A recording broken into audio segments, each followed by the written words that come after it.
Merci de nous suivre. 20h sur la télévision Futur Média, l'heure du grand journal. Bienvenue à cette édition. Les titres, c'est tout de suite. Porokhane la Sainte a refusé du monde. Le Magal de Sokhna Mame Diarra Bousso bat son plein. Forte délégation gouvernementale conduite par le ministre de l'Intérieur, Antoine Félix Diome, magnifie la place et le rôle de la mère de Cheikh Ahmadou Bamba. Vous l'entendrez dans ce journal. Stabilisation du prix du sucre, une décision du chef de l'État appréciée par les associations consuméristes. Ces dernières saluent l'annulation d'une hausse intervenue sans consultation au préalable du Conseil national de la consommation.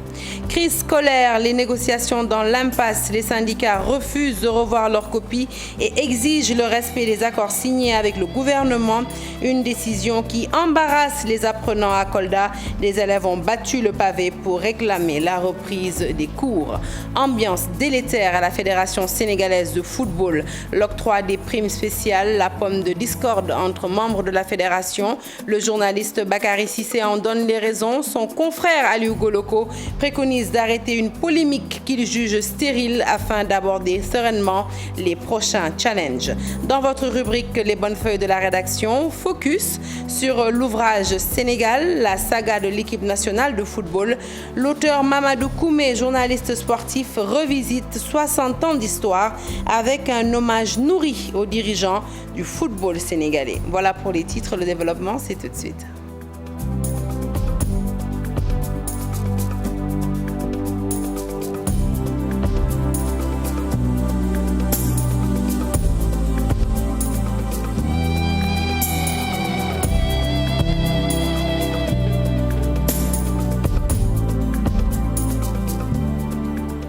Un journal que nous ouvrons tout de suite donc à Porokhane. Les fidèles sont venus nombreux célébrer le Magal. La délégation du gouvernement est conduite par le ministre de l'Intérieur.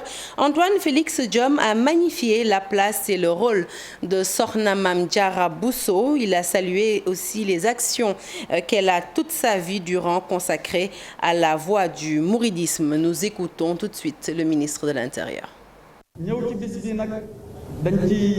Nous rendons grâce à Dieu d'être présents à ce jour ici à Porokhane. Nous sommes très heureux de porter le message du chef de l'État, Macky Sall. Notre grand-mère Sokhna Mame Diarra est le symbole de la pureté, de la bonté, de l'endurance. Nous l'avons donc connue grâce aux écrits de Serigne Bassirou Mbacké. Elle est un modèle, également une fierté pour toute la Oumma islamique. À Porokhane, nous sommes. À Porokhane, nous restons pour y retrouver tout de suite notre reporter, Pambay Diao. Pambay, bonsoir. Bonsoir, Sarah. Alors, dites-moi, Pambay, quels ont été les temps forts de ce Magal qui fait honneur à Sokhna Mame Diarra Bousso? Oui, Sarah, les fidèles sont venus de partout pour célébrer le Magal de Mame Diarra Bousso. Ils n'ont s'étaient dressés devant le mausolée de la mère du fondateur du mouridisme, et c'était la même situation aussi devant le puits Mame Diarra, communément appelé Ten Mame Diarra. Menu de bouteilles de tout genre, chaque pèlerin voulait se procurer du liquide précieux. Lors de la cérémonie, Sarah, c'est Serigne Fallou Bassirou Mbacké qui parlait au nom du khalife général des Mourides, prenant la parole. Féliciter aussi de l'organisation du Magal. Selon lui aussi, toutes les doléances ont été satisfaites. La cérémonie du Magal de Porokhane est clôturée aussi par des prières. Après cela aussi, la délégation est allée rendre visite au khalife général des Mourides, Serigne Mountakha, qui a prié que la paix règne au Sénégal et partout dans le monde. Sarah, c'est tout ce qu'on peut dire ici à Porokhane par rapport au Magal de Porokhane édition 2022. Merci pour ce résumé, Pambay Diao. Tout de suite, nous parlons consommation avec cette bonne nouvelle pour les ménages. Le chef de l'État, Macky Sall, annule l'arrêté fixant la hausse du prix du sucre. C'est le président de la SCOSEN qui l'annonce. Selon Mamar Ndao, cette décision n'avait pas de chance de prospérer parce qu'ayant été prise justement sans l'avis du Conseil national de la consommation, un manquement que le directeur exécutif de l'UNACOIS Yessal a également fustigé dans ce reportage. Il est signé Al-Hassan Ba. C'est une nouvelle qui va sûrement faire retrouver le sourire aux consommateurs. Le chef de l'État qui annule l'arrêté fixant une hausse sur les prix du sucre. Et nous pensons que c'est extrêmement important qu'il ait, en tout cas nous le remercions d'avoir bien voulu écouter les complaintes des consommateurs. Et en même temps, il a donné instruction pour que l'on puisse réviser aussi les prix. Vous saviez, récemment, on a discuté lors du dernier Conseil de la consommation et adopté des nouveaux prix sur la farine compte tenu donc, de l'augmentation du prix du blé qu'il y avait. Aujourd'hui, le prix du blé a baissé et donc nous devons aujourd'hui revoir un peu tous ces prix-là. La surprise était générale après la publication de l'arrêté du ministère du Commerce. Nous n'avons pas été avisés, on a été pris de court et nous le dénonçons puisque la situation du pays est telle que ce n'est pas seulement le sucre mais pratiquement beaucoup de denrées ont flambé en moins de, disons, 48 heures. Et je crois que c'est en remarquant ça que le président de la République a décidé hier en Conseil des ministres que les gens y regardent davantage et de mettre en place une stratégie pour endiguer cette situation. Le panier de la ménagère est déstabilisé. Le pouvoir d'achat des Sénégalais était déjà très faible à cause de la pandémie qui n'est pas encore partie. La décision elle-même, elle a été prise sans respecter les procédures. Ça veut dire qu'aujourd'hui, le produit qui est le sucre est un prix qui est homologué. Ça veut dire que sa modification doit respecter des procédures. Il doit y avoir le comité de prix, de suivi des prix, les comités techniques qui doivent regarder la structure donc, des prix. Et une fois que le comité technique termine ses travaux, il donne ses conclusions au Conseil national de la consommation qui se réunit avec l'ensemble des acteurs sous la présidence du ministère du Commerce pour pouvoir prendre une décision. Aladjian estime que le Conseil national de la consommation doit se tenir de façon périodique et toutes les décisions doivent être prises à l'issue de concertations regroupant tous les acteurs. L'école sénégalaise encore dans la zone de turbulence après les élèves des zones urbaines. C'est au tour des potaches des établissements scolaires du monde rural de réclamer la reprise urgente des enseignements. C'est le cas dans la commune de Dabo, une localité située sur la RN6. Les élèves des collèges et lycées y ont battu le pavé pour réclamer la reprise des cours. Ils interpellent le chef de l'État, Abdoulaye Diallo. Les élèves du collège et du lycée de la commune de Dabo, localité située sur la RN6, ont battu le macadam pour dire leur ras-le-bol face aux grèves des syndicats d'enseignants. Nous voulons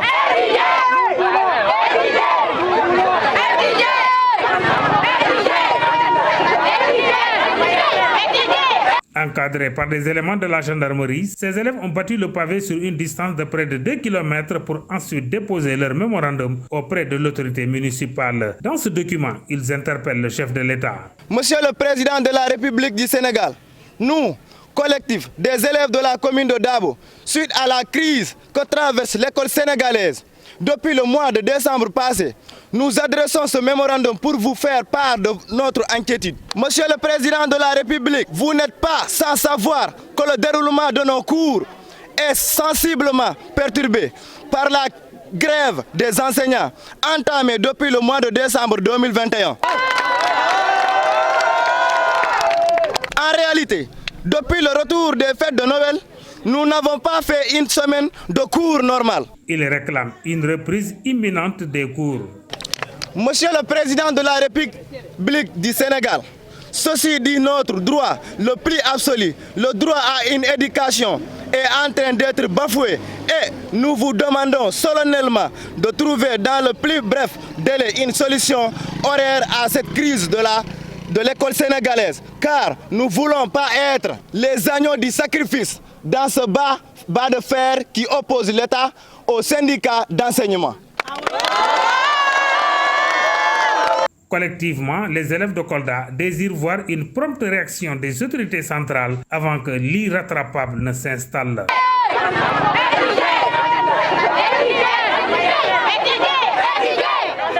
Et puis, comme vous venez de le voir à l'instant, malgré une volonté réelle des apprenants de reprendre le chemin des classes, les négociations en vue de mettre un terme aux grèves des enseignants semblent être dans l'impasse. Et pour cause, les syndicats, à l'image du SAEMS, refusent en effet de revoir leur position tant que le gouvernement du Sénégal n'aura pas satisfait leurs revendications. plus d'équité dans le financement pour l'accès aux vaccins anti-Covid. C'est ce que réclame la société civile. Parmi les organisations qui formulent cette requête, Sicodev Afrique, selon son directeur exécutif, l'aide publique au développement pour l'accès aux vaccins profite plus aux pays donateurs. Un constat qui aujourd'hui motive les membres de cette organisation à vouloir s'impliquer dans le processus pour une gestion plus transparente, mais aussi plus inclusive de la pandémie. Nous écoutons à ce propos le représentant de Sicodev Afrique. Il est au micro de Marcel Farba-Maroun. Il nous faut beaucoup plus d'inclusion dans la gestion des ressources pour les pandémies. La société civile doit être impliquée. La forte recommandation qui sort de l'étude, c'est de nous demander de faire le plaidoyer, puisque nous devons nous habituer à l'idée de vivre avec les pandémies. Il faut que les communautés et la société civile en particulier puissent être impliquées, 1, dans la levée de ces fonds, 2, la formulation des stratégies, 3, la mise en œuvre de ces stratégies et la redevabilité. Faire en sorte que des mécanismes soient mis en place dans lesquels nous serons impliqués pour pouvoir suivre chaque franc CFA qui aura été levé au nom du Sénégal, ici au plan national, mais aussi qui nous viendrait de l'extérieur. La transparence, l'inclusion pour plus d'équité. En visite au Sénégal dans le cadre de la préparation du prochain sommet Union européenne-Afrique qui doit se tenir les 17 et 18 février à Bruxelles, la présidente de la Commission européenne, Ursula von der Leyen, a pris part à un déjeuner de travail avec le chef de l'État. Occasion saisie par le chef de l'État Macky Sall pour aborder les enjeux autour de ce sommet, notamment renforcer le partenariat euro-africain. La production des vaccins contre la Covid-19 en Afrique a été également au menu des discussions à Buffet. Pour clôturer sa visite au Sénégal, le chef de l'État a offert un déjeuner de travail à la présidente de la Commission européenne, Ursula von der Leyen. Les deux autorités ont échangé sur les principaux sujets de discussion des préparatifs du prochain sommet Union européenne-Union africaine. Notre ambition commune africain-européen pour ce sommet est de parvenir à un partenariat rénové, modernisé et davantage orienté vers l'action. Les sujets n'ont pas manqué, et qu'il s'agisse de la paix et de la sécurité, de la lutte contre le terrorisme. C'est aussi l'occasion pour le président de la République d'évoquer la production des vaccins contre la Covid-19 en Afrique. Sur ce, Ursula von der Leyen a visité à son arrivée l'Institut Pasteur où elle a salué le travail remarquable des professionnels de la santé. Mais également de la riposte anti-Covid qui suscite et suppose également la production de vaccins sur le continent africain. Comme vous le savez, l'Institut Pasteur de Dakar est un des champions dans cette lutte pour la production de vaccins et la souveraineté pharmaceutique et médicale de l'Afrique.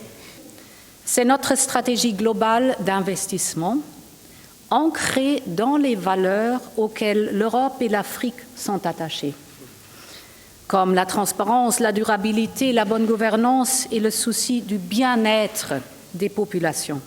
La présidente a quitté le Sénégal cet après-midi tandis que l'équipe européenne va continuer les visites avec plusieurs rencontres. Pour rappel, l'Union européenne injecte plus de 13 000 milliards de francs CFA chaque année en Afrique, selon elle. Allez, on ouvre le chapitre politique de cette édition. La bataille pour le contrôle de la plus grande commune du département de Kanel est à la faveur du député Daouda Dia. Le candidat de Benno et premier questeur de l'Assemblée nationale vient d'être installé. Le nouveau maire de Orkadiéré, qui s'est réjoui de la confiance renouvelée des populations, s'engage à sauver la campagne agricole contre saison cette année fortement menacée par la baisse du niveau d'eau du fleuve Sénégal à Liban d'Alnian. Il est le vainqueur de la bataille pour la conquête de la plus grande commune du département de Kanel. Daouda Dia, premier questeur à l'Assemblée nationale, entame son second mandat à la tête de la commune de Horkadjere. Coordonnateur départemental de l'APR, ce jeune frère d'Harouna Moussa Dia, cet émigré établi au Burkina Faso, qui avait présenté la liste Naforé pour contenir le nombre frustré de leur camp, vient de marquer son territoire. C'est un sentiment de joie doublé d'un sentiment de fierté. C'est une commune que j'ai dirigée il y a maintenant 7 ans. J'ai été réélu maire maintenant et je viens d'être installé. C'est une commune que je connais très bien, qui m'a beaucoup adopté, depuis 2009. Jusqu'à présent, c'est nous qui sommes là. Je suis très fier d'être là aujourd'hui parmi mes militants et sympathisants qui sont venus nombreux vraiment assister à cette installation-là. Très engagé dans l'agriculture avec des investissements privés dans presque toutes les localités, le nouveau maire de Horkadjere, qui salue les efforts du président Macky Sall durant ces 8 dernières années, compte s'engager pour sauver la présente campagne agricole de contre-saison. Son Excellence, M. Macky Sall, a beaucoup fait dans l'agriculture. Des aménagements importants ont été réalisés, mais il y a toujours des problèmes de coordination et de manque d'eau quelquefois. Je crois qu'actuellement, la Djulol est en train de pomper l'eau pour pouvoir penser à aller vers l'agriculture de contre-saison. Nous croyons fermement à ça pour sortir du sous-développement. Il faut obligatoirement maîtriser l'eau et aller vers des productions de contre-saison. Et ça, je crois que le président a bien compris ça. La bataille de Horkadjere est donc remportée par le fils de Wendou Bossiabé, mais en attendant, la suite réservée au recours de Naforé sur le scrutin départemental qui retient encore toutes les attentions. Thiès Nord a un nouveau maire, Biram Souleye Diop de la coalition Yewwi Askan Wi. Il a été installé dans ses fonctions d'édile. Il promet d'apporter une nouvelle touche à la municipalité et prône aussi la rupture dans la gestion de cette mairie qui vient de lui être confiée. Reportage Charanta Diop, c'est la tire. Monsieur Biram Souleye Diop, au nom de l'État et en vertu des pouvoirs qui me sont conférés, je vous déclare officiellement installé dans vos fonctions de maire de la commune de Thiès Nord. Nous rendons grâce à la coalition Yewwi Askan Wi, mais également à tous les partis et organisations politiques qui ont concouru pour l'élection du maire. Parce que nous avons eu des élections apaisées. Les gens ont concouru. 14 listes ont été en compétition. Elles se sont rencontrées tous les jours dans les rues de la commune de Thiès Nord. Et jamais il n'y a eu d'anicroche, jamais il n'y a eu de méchanceté, jamais il n'y a eu de gros mots. Mais c'est ça aussi la Thiès Nord. C'est à cela que nous appelons tout le monde. Nous ne serons jamais le maire d'une coalition. Nous ne serons jamais le maire d'une famille. Nous ne serons jamais le maire de quelques amis ou de quelques frères. Nous serons le maire de toute la communauté. Nos populations, je l'ai dit, attendent beaucoup de nous. Les mécaniciens, les menuisiers, les imams, les assatis, les femmes, les jeunes, les élèves, les sportifs. En parlant d'eux, je pense aux ASC. Les handicapés particulièrement. Tous attendent de nous des résultats. Monsieur le préfet, monsieur le sous-préfet, monsieur le représentant de l'État, nous sommes ici pour être un serviteur auprès de tout ceci. Abdou Karim Sall, dans ses nouveaux habits de maire installé, il promet d'être à équidistance des différentes obédiences. Le développement de sa commune sera au cœur de ses actions pour le bien-être des populations. Je vous propose de l'écouter. Il est interrogé par Asmalik Diop. Par la grâce de Dieu, je voudrais remercier les populations dans son ensemble. La population de Mbao, je vous dis merci. Je vous dis merci pour cette marque de confiance. Je vous dis merci pour cette marque de générosité. Inch'Allah, vous aurez un maire de la commune de Mbao dans son ensemble et non un maire d'une partie de la commune de Mbao. Les choses qui nous attendent sont énormes. Je considère que être élu maire n'est pas un privilège, mais un sacerdoce. Et je vais m'évertuer à travailler pour que la commune de Mbao puisse se développer, pour que la commune de Mbao puisse atteindre l'émergence telle que souhaitée par son Excellence, Monsieur le Président de la République. Et nous mettons cap tout de suite sur Ziguinchor pour clore le chapitre de ses installations, notamment avec Ousmane Sonko qui vient d'étraîner lui aussi son fauteuil de maire. Il promet qu'il n'y aura pas de gabégie pendant son mandat installé dans ses toutes nouvelles fonctions de maire de Ziguinchor. Il a prononcé une allocution au cours de laquelle il promet de ne point faire de différence entre les élus d'une part et les populations de l'autre. Nous l'écoutons au micro de Boubacar Diassi et Lamine Mandian. On se bat énormément pour être élu. Et dès qu'on est élu, on se bat encore pour se positionner au sein de l'instance dirigeante en songeant beaucoup plus aux avantages au travail qu'on devra rendre à ce peuple qui le mérite. Je serai un maire intransigeant sur ces questions. Nous avons beaucoup de travail. Et monsieur le préfet, ce travail, nous devons le faire, je l'espère bien, en bonne entente avec l'administration centrale que vous représentez ici. La décentralisation, c'est un transfert d'un certain nombre de compétences extrêmement importantes. Nous saurions rester républicains et ne prendre en compte l'intérêt des populations. La réalisation dans l'intérêt des populations n'a pas de coloration et ne doit pas être impactée par les querelles politiciennes au-dessus des préoccupations des populations en matière de santé, en matière d'éducation, en matière d'accès à l'emploi, en matière d'infrastructure. Sur ces questions et sur ces problématiques, comme certains l'ont matérialisé avec la victoire éclatante de nos lions du football que nous félicitons encore, il y a des moments où on met en avant l'intérêt et exclusivement l'intérêt national. Puis-je vous l'annoncer en titre dans votre rubrique hebdomadaire littéraire Les Bonnes Feuilles de la rédaction, on redonne la parole au journaliste Mamadou Koumé, auteur du livre Sénégal, la saga de l'équipe nationale de football. L'actualité autour du sacre des Lions oblige, un livre de 260 pages pour revisiter 60 ans d'histoire avec des documents à l'appui. Un hommage aussi à tous les dirigeants qui ont toujours accompagné ces footballeurs, à savoir les ministres des Sports, les différents présidents de fédérations, sans oublier aussi les différents entraîneurs. Et les bonnes feuilles de la rédaction, c'est des notes de lecture toujours signées Ibou Diouf. Il y a quelques jours de cela, on parlait de cette photo de couverture et le choix porté sur Sadio Mané. Un portrait du meilleur joueur de la CAN, une image qui résume le parcours du Sénégal sur la scène mondiale.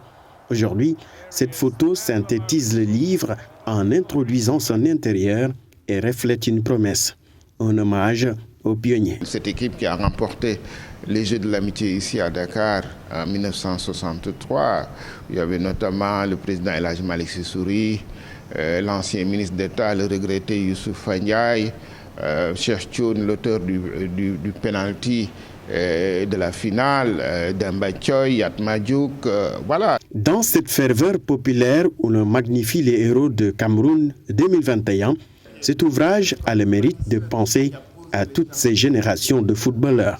La saga, c'est le récit, c'est le roman de l'équipe nationale de football du Sénégal, qui a maintenant 60 ans. L'équipe nationale est contemporaine de la République du Sénégal. Il y a un certain nombre d'informations et de faits quand même sur l'équipe nationale. Les livres revisitent le parcours de l'équipe nationale de football de son début officiel à nos jours en donnant des statistiques sur les joueurs et sur le nombre de matchs disputés. J'ai fait pratiquement 300 portraits et profils de joueurs qui ont marqué durant ces 60 ans l'équipe nationale de football du Sénégal. Les jeunes générations ne connaissent pas les joueurs qui ont joué en 60 et en 70, par exemple. Donc voilà, je pense que ça sert à cette génération. L'auteur a rendu un vibrant hommage aux entraîneurs qui ont marqué aussi le football sénégalais. Parmi ces hommes figure Aliou Cissé. Aussi, il y a les entraîneurs. Il y a 27 entraîneurs qui ont eu à diriger l'équipe nationale depuis le début. Là aussi, nous avons essayé de faire un profil de ces différents entraîneurs et de dire qu'est-ce qui a marqué leur passage. Bien sûr, une Coupe d'Afrique a marqué le passage de Aliou Cissé à la tête de l'équipe nationale de football. Le sélectionneur des Lions reste ainsi le digne représentant de toute une corporation. Et c'est une bonne transition pour aborder l'actualité sportive qui nous mène tout de suite à la Fédération sénégalaise de football, centre d'une vive polémique 48 heures seulement après l'octroi des primes spéciales aux joueurs et au staff technique. Pour certains membres de l'institution, l'attribution de ces primes s'est faite de manière arbitraire.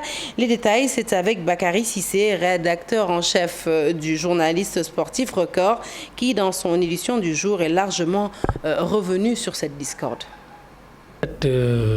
Cette polémique-là n'a pas sa raison d'être pour la simple et bonne raison qu'avant de partir, il y avait une liste qui a été érigée par la fédération, qui a été concoctée par la fédération et validée par le ministère des Sports. En réunion, ils ont invité les membres du cabinet du ministre Matar Ba, en l'occurrence le directeur de la haute compétition et le DC, pour qu'ils prennent en charge 60 membres, pour que la délégation soit élargie à 60 membres, c'est-à-dire qu'on y ajoute 10 personnes.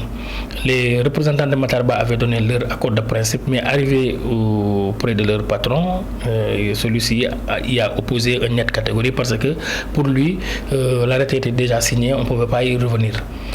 Mais les fédéraux ont demandé quand même que les 10 autres personnes soient prises qu'on prend en charge, qu'on leur paye des moitiés primes. Mais aujourd'hui, d'après les informations que détient Record, il y a certaines personnes qui ont reçu ces primes-là et qui ne sont pas des ayants droit, qui ne font pas partie de la délégation des 50 membres de la délégation. Ce qui veut dire quelque part, il y a anguille sous roche. Donc à mon avis, si une seule personne bénéficie de ce dont il ne doit pas avoir, on doit mettre tous les autres au même. Aujourd'hui, le Sénégal n'a pas besoin de tout cela. Nous venons d'une compétition et le rêve de 57 ans vient d'être réalisé. À mon avis, il faut gérer les choses avec la classe. C'est la fin de ce journal. Merci de l'avoir suivi. L'actualité se poursuit sur toutes nos plateformes digitales. Excellente suite de programmes sur la télévision Futur Média. Excellente soirée.